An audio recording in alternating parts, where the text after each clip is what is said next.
નમસ્તે વિદ્યાર્થી મિત્રો, આજે હું તમને સ્ટાન્ડર્ડ 9 યુનિટ 5 રાની કી વાવ એટલે કે રાણકી વાવ પાઠ સમજાવીશ. Rani ki Vav, the step well is an approved site on the world heritage. Rani ki Vav એ વૈશ્વિક સાંસ્કૃતિક વિરાસત તરીકે મંજૂર કરેલું સ્થાન છે. It was declared by the world heritage committee UNESCO. એને આ મંજૂરી અથવા તો આ જાહેર કોના દ્વારા કરવામાં આવ્યું હતું? તો by the world heritage committee, વૈશ્વિક સંસ્કૃતિ સમિતિ દ્વારા તે જાહેર કરવામાં આવ્યું હતું. UNESCO has recognised these masterpiece as an exceptional example of water management system. UNESCO દ્વારા કલા કારીગરીના આ ઉત્કૃષ્ટ સ્થાપત્યને જલ સંચાલન પદ્ધતિના એક અસાધારણ નમૂના તરીકે માન્યતા આપવામાં આવી છે. It is a wonderful sample of technological development for utilising ground water resources in a single structure. એક જ સ્થાપત્યમાં સંગ્રહ કરેલા પાણીના યુટિલાઇઝિંગ એટલે કે ઉપયોગ માટે તંત્રજ્ઞાનના વિકાસનો એક અદ્ભુત નમૂનો છે. It is also a unique illustration. આ એક અનન્ય ઇલ્યુસ્ટ્રેશન એટલે કે ઉદાહરણ છે. શાનું? તો breaking large spaces into smaller volumes with artistic presentation. તો એક વિશાળ વિસ્તારનું નાના નાના વિભાગોમાં વિભાજન કરીને એને કલાત્મક રીતે રજૂ કરવાનું પણ આ એક અનન્ય ઉદાહરણ છે. Rani ki Vav has a great appeal to every observer. Rani ki Vav એ દરેક જે મુલાકાતીઓ છે, જે એને જોવા આવે છે, એની માટે ખરેખર ખૂબ જ આકર્ષક છે. Queen Udayamati, the widow of king Bhimdev one. રાણી ઉદયમતી એ કોણ છે? તો ધ વિડો છે. વિડો એટલે વિધવા છે. કોની? તો કિંગ ભીમદેવ વન. તો જે કિંગ ભીમદેવ પ્રથમ છે એમની વિધવા જે રાણી ઉદયમતી છે. Constructed this vav between 1022 and 1063 AD. તો રાણી ઉદયમતીએ ઈસવીસન 1022 અને 1063ની વચ્ચે આ વાવ બંધાવી હતી. Rani ki Vav has become one of the most popular places to visit in Gujarat. Rani ki Vav એ ગુજરાતની અંદર મુલાકાત લેવા માટે અથવા તો જોવા અને ફરવા માટે ખૂબ જ જાણીતું સ્થળ બનેલું છે. King Bhimdev one belonged to the Solanki dynasty of Anhilwad Patan. King Bhimdev one છે એ ક્યાંના હતા? તો અનહિલવાડ પાટણના સોલંકી વંશના હતા. After his death Udayamati took up the project for solving the problem of water scarcity faced by the people of Patan. King ભીમદેવના એટલે કે રાજા ભીમદેવના મૃત્યુ પછી રાની ઉદયમતીએ પ્રોજેક્ટ જે હતો પાણી માટેનો એ એમણે પોતે હાથ પર લઈ લીધો. એ કામ એમણે પોતે જ ચાલુ કરી દીધું. કેમ? તો કેમ કે રાજા ભીમદેવ મૃત્યુ પામ્યા હતા. શાની માટેનું? તો for solving the problem of water scarcity. Problem solve કરવા માટે, સમસ્યાનો અંત લાવવા માટે. કઈ સમસ્યા? તો જે water scarcity faced by the people of Patan. તો પાટણના લોકો જે પાણીની અછત, સ્કેર્સિટી એટલે અછત, તો પાણીની અછતનો જે સામનો કરી રહ્યા હતા એની માટેની સમસ્યાનો અંત લાવવા માટે એમણે આ કામ હાથ પર લીધું.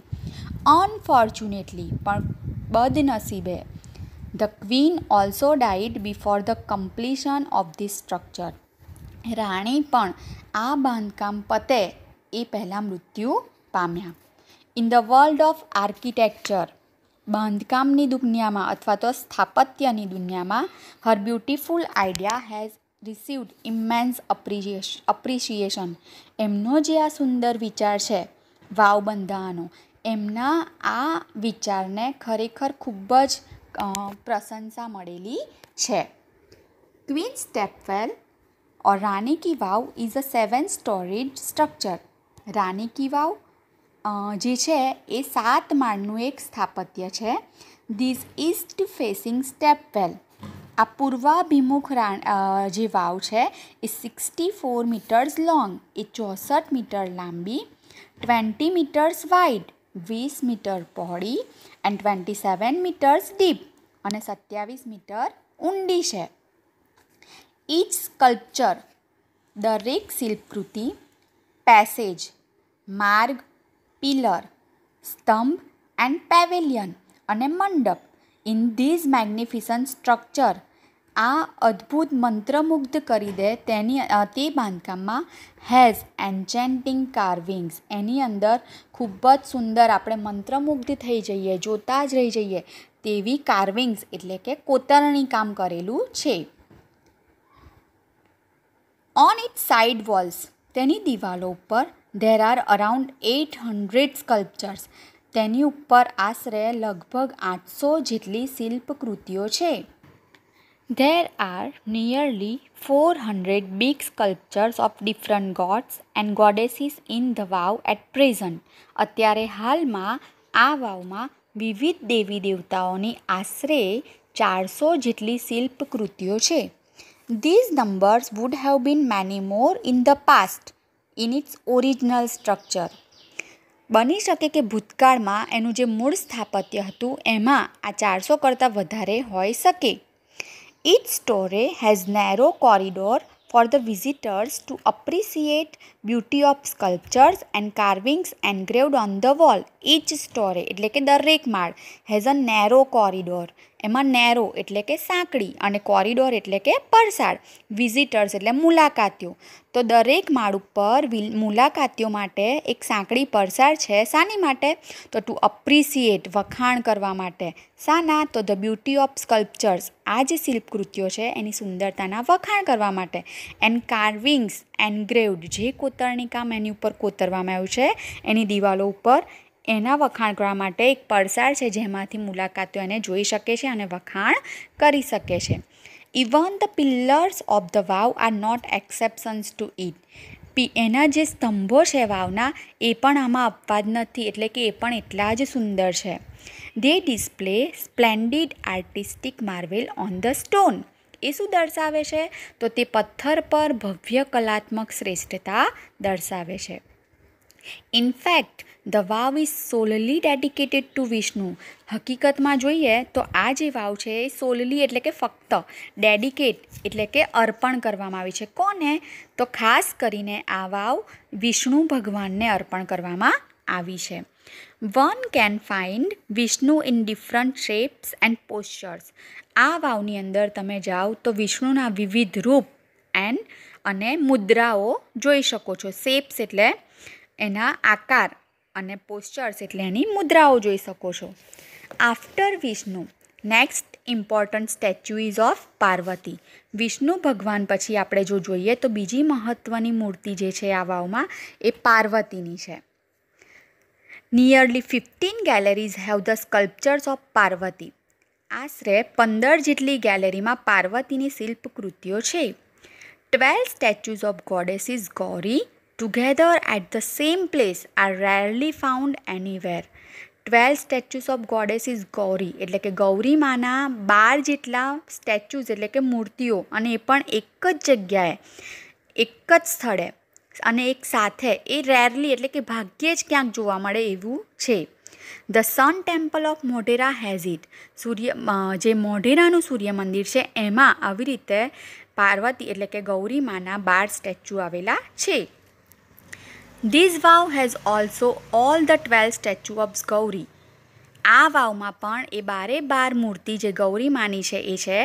નેમલી એમના નામ છે ઉમા, પાર્વતી, ગૌરી, લલિતા, શ્રીયા, કૃષ્ણા, મહેશ્વરી, રંભા, સાવિત્રી, ત્રિસંદા, તોતલ એન્ડ ત્રિપુરા.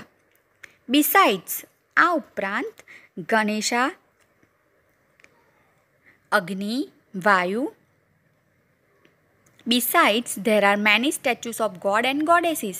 આ ઉપરાંત એમાં ઘણા બધી મૂર્તિઓ છે દેવો અને દેવીઓની. કોની? તો સચ એઝ ગણેશા, અગ્નિ, વાયુ. સચ એઝ એટલે કે જેવા કે, તો કેવા? તો ગણેશા, અગ્નિ, વાયુ, સૂર્યા, ભૈરવ, ચામુંડા, બ્રહ્મા, ઇન્દ્રા, ઇન્દ્રાણી, વૈષ્ણવી, વારાહી, મહાલક્ષ્મી, કુબેર એટસેટ્રા. એટસેટ્રા એટલે વગેરે વગેરે. There are also some of the rare sculptures of gods. આ ઉપરાંત અહીંયા બીજા પણ કેટલાક રેર એટલે કે ભાગ્યે જ જોવા મળતી એવી શિલ્પકૃતિઓ છે દેવોની. Here one can find the statue of Lord Buddha with 4 hands, the statue of, અહીંયા તમે જાઓ તો ભગવાન બુદ્ધની ચતુર્ભુજ મૂર્તિ જોઈ શકો છો. Rama with sword and shield, ભગવાન રામની મૂર્તિ તમે તલવાર અને ઢાલ સાથે જોઈ શકો છો. The statue of sun in form of તપસ્વતી, સૂર્યની મૂર્તિ તમે તપસ્વીના રૂપમાં જોઈ શકો છો. The statue of Shiva with beads in his hand, ભગવાન શિવની તમે મૂર્તિ અહીંયા બીડ્સ એટલે કે પારા સાથે જોઈ શકો છો એમના હાથમાં. The statue of Parshuram with soft and gentle expression rather having hard and stern look, ભગવાન પરશુરામની તમે અહીંયા જુઓ તો કઠોર મુખમુદ્રાને બદલે સૌમ્ય અને શાંત મુખમુદ્રા ધરાવે એવી મૂર્તિ જોવા મળે છે.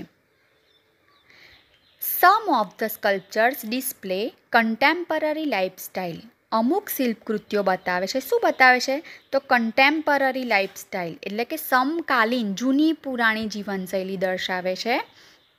ફોકટેલ્સ એટલે કે લોકકથાઓ, એનિમલ પ્રાણી એન્ડ હ્યુમન ઇન્સ્ટિંક્ટ અને માનવ સ્વભાવ વગેરે દર્શાવે છે. They reveal artistic vision and unique imagination, તે શિલ્પીઓની કલાદ્રષ્ટિ અને અનન્ય કલ્પના શક્તિને દર્શાવે છે.